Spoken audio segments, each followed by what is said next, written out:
इस आधुनिक युग में सारी दुनिया में, विशेष करके भारत में, एक घुटने का दर्द की समस्या काफी बढ़ गई है।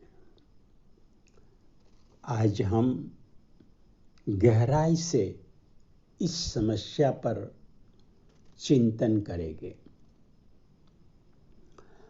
तो सबसे पहले हम एक घुटने के मूलभूत संरचना है, स्ट्रक्चर है, उसको समझेंगे। फिर हम घुटनों का दर्द क्यों होता है, किसे होता है, वो जानेंगे। फिर इस समस्या को स्टेज वाइज, डिफरेंट स्टेज में कैसे ये समस्या होती है उसको जानेंगे और इस समस्या को सुलझाने का तरीका भी सोचेंगे। साथ में सर्जरी का ऑप्शन कब ठीक रहेगा वो भी जानेंगे। इस तरह ये सभी सवालों का जवाब पर हम गहनता से चिंतन करेंगे। देखो, घुटने की दर्द की जो समस्या है वो एक बायोमैकेनिकल चेंज है, एक परिवर्तन की क्रिया है और उसके दो पहलू हैं। एक है इंटरनल चेंज, एनर्जी के लेवल पर जो परिवर्तन होता है उसको समझने के लिए हम आयुर्वेदा के विजडम का सहारा लेंगे। और जो एक्सटर्नल चेंज, जो फिजिकल लेवल पे जो लिगामेंट है, कार्टिलेज है, उसमें जो परिवर्तन होता है उसको जानने के लिए हम एलोपैथी व्यू पॉइंट से सोचेंगे। तो सबसे पहले हम ये जानेंगे कि जो घुटनों का दर्द है वो वात एनर्जी से होता है, बढ़ जाने से होता है। तो ये दर्द की समस्या बुजुर्ग लोगों को, जिसकी उम्र 50 से ज़्यादा है, उसको होने की संभावना सबसे ज़्यादा होती है। साथ में जो लोग ओवरवेट हैं उनको भी ये समस्या का सामना करना पड़ता है। वैसे तो स्पोर्ट्स और इंजरी से भी ये समस्या हो सकती है, लेकिन साथ में जो बैठने का, चलने का, सोने का गलत हैबिट्स हैं, पोस्चर रॉन्ग है, उनको भी इस घुटने का दर्द होता है। तो हमें क्या सावधानी बरतनी है वो भी सोचेंगे। देखो, दर्द की बात आती है तो हम कह सकते हैं कि उसका सीधा संबंध वात एनर्जी से है और वात एनर्जी जब शरीर में बढ़ जाती है तो दो उसके लक्षण हैं, प्रमुख लक्षण हैं। पहले कब्ज बढ़ जाती है। आपको लंबे समय तक कब्ज की परेशानी रहती है तो उसका मतलब वात में असंतुलन हो गया है। साथ में जोड़ों का दर्द शुरू हो जाता है।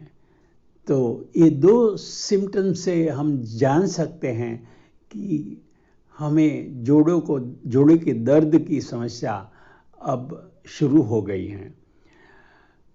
अब उससे अलर्ट हो जाना जरूरी है। पहले तो वात को कम करने के लिए आहार के तौर पे एसिडिक फूड को बंद करना है और साथ में वातनाशक जो द्रव्य हैं उसका भी इस्तेमाल बढ़ाना है। जैसा कि तिल का तेल है, सरसों का तेल है, दिवेल हैं, उसका सही तरीके से कोई एक्सपर्ट की राय के मुताबिक उपयोग करना है। अब हम सोचेंगे कि एक घुटने का स्ट्रक्चर कैसा है। देखो, घुटने में बोन्स रहते हैं, हड्डियां, लिगामेंट्स, टेंडन्स और कार्टिलेज होता है। अब जो बोन्स है वो 3 होते हैं। एक है थाई बोन जिसको फेमूर कहते हैं, दूसरा है शिन बोन जिसको टिबिया कहते हैं, और तीसरा बोन है नी कैप जिसको बोलते हैं पटलिया। सो फ्रॉम ये लिगामेंट में हम सोचे तो हमारे जॉइंट्स में 4 लिगामेंट है जो रस्सा की तरह घुटने की हड्डियों को ठीक तौर पे रखते हैं। टेंडन वो तो मसल्स हैं और बोन दोनों को कनेक्ट करने का एक फाइबर है। और इस घुटने में जो कार्टिलेज हैं वो 2 प्रकार के होते हैं, आर्टिकुलर और मेनिस्कस, जो नी जॉइंट को बरकरार रखने में, सुरक्षा में सहयोगी हैं। तो अब हम ये सोचिए कि ये दर्द कब होता है।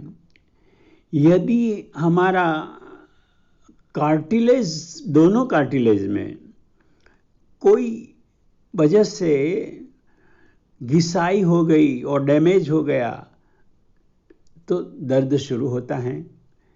यदि हमारे लिगामेंट में इम्बैलेंस हुआ तो भी दर्द होता है। यदि हमारा फैट पैड में कोई एबनॉर्मलिटी है तो भी ये दर्द पैदा करता है। इस तरह दर्द होने के 2 तरीके हैं, एक है फिजिकल रीजन और दूसरा लेवल है एनर्जी का लेवल है। अब हम ये घुटने की समस्या को सरलता से समझने के लिए 4 हिस्से में विभाजन करके सोचेंगे। यदि आप लंबे समय तक चल रहे हैं और आप घुटने में दर्द महसूस करते हैं तो उसका मतलब है कि आपकी घुटने की समस्या स्टेज 1 की हो गई है। यदि सीढ़ी का इस्तेमाल करने से पेनफुल और काफ़ी डिफ़िकल्टी लगती है तो आपकी घुटने की समस्या दूसरा स्टेज की है, वैसा हम कह सकते हैं। तो ये स्टेज 1 और 2 की जो समस्या है वो फिजिकल लेवल की समस्या है। तो उसको सुलझाने का तरीका बहुत सिंपल है। यदि आप घुटने की एक्सरसाइज, कसरत ठीक से करेंगे लंबे समय तक तो आसानी से आप ये दोनों स्टेज में से ठीक हो जाएंगे। या तो आप फिजियोथेरेपी करेंगे तो भी वो कारगर हैं। साथ में यदि आप प्रॉपर योगा करके भी काम बन जाएगा। एक्यूप्रेशर की ट्रीटमेंट से ही भी काफ़ी अच्छा रिजल्ट मिलता है। इस तरह ये दोनों स्टेज में आप आसानी से घुटने के दर्द में से निकल सकते हैं। लेकिन यदि कोई रीज़न से आपका मेनिस्कस में डैमेज शुरू हो गया, इससे बैठने उठने में आपको परेशानी शुरू हो गई, डेली जो आप प्रवृत्ति करते हैं उसमें भी काफ़ी दर्द का सामना और घुटने या जोड़ों में दर्द महसूस करते हैं तो उसका मतलब आपकी समस्या अब स्टेज 3 की समस्या हो गई है।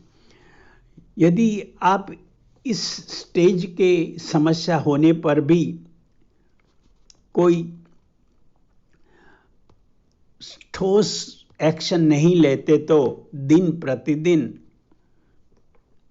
आपका घुटनों का दर्द बढ़ता है और अब जो दूसरा कार्टिलेज है जो उसमें भी डैमेज होने का शुरू होता है और आपको ये घुटने का आवाज भी आने शुरू हो जाता है। तो अब आपके मेनिस्कस और कार्टिलेज दोनों डैमेज हो जाने से दर्द काफ़ी बढ़ जाता है। इतना ही नहीं, आराम की स्थिति में भी आप दर्द महसूस करते हैं। तो ये स्थिति काफ़ी गंभीर है और बड़ी जटिल है। तो इसमें सबसे पहले आपको वो समझना चाहिए कि आपके शरीर में ऑस्टियोआर्थराइटिस और गठिया रूमेटॉइड आर्थराइटिस या गाउट रिस्पॉन्सिबल महद अंश होना चाहिए। इसलिए आयुर्वेद के मुताबिक और एलोपैथी के होम्योपैथी के मुताबिक कोई एक्सपर्ट की ओपिनियन लेके आपको उसकी सारवार, उसका प्रोटोकॉल इमीडिएटली शुरू करना चाहिए। साथ में ये घुटने का दर्द ठीक करने के लिए आप एडवांस टेक्नोलॉजी में लेसर थेरेपी हैं, जिसको हम कोल्ड लेसर हैं, नैनो करंट हैं, इससे भी दर्द कम हो जाता है। एक्यूपंक्चर भी बहुत बढ़िया रिजल्ट देता है। साथ में यदि आपकी कंडीशन बहुत कॉम्प्लेक्स है तो आयुर्वेद का डिटॉक्स का जो प्रोग्राम है, पंचकर्म का प्रोग्राम है, वो भी कर सकते हैं और आयुर्वेद की घुटने के दर्द की खास चिकित्सा से भी अच्छा रिजल्ट मिलता है। इस तरह सोचे तो ये सब नेचुरल थेरेपी से आप 95% केसेस में बहुत अच्छा रिजल्ट पा सकते हैं। फिर भी कोई रीज़न से यदि आपको ये सब करने के बावजूद भी अच्छा रिजल्ट नहीं मिलता है तो सर्जरी का ऑप्शन ही आपके लिए ठीक है, ऐसा हम कह सकते हैं।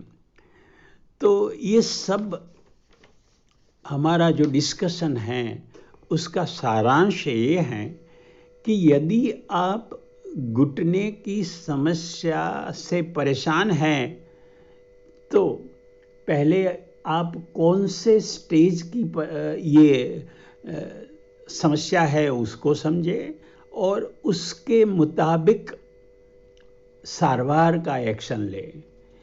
यदि आपको घुटने की कोई समस्या है ही नहीं तो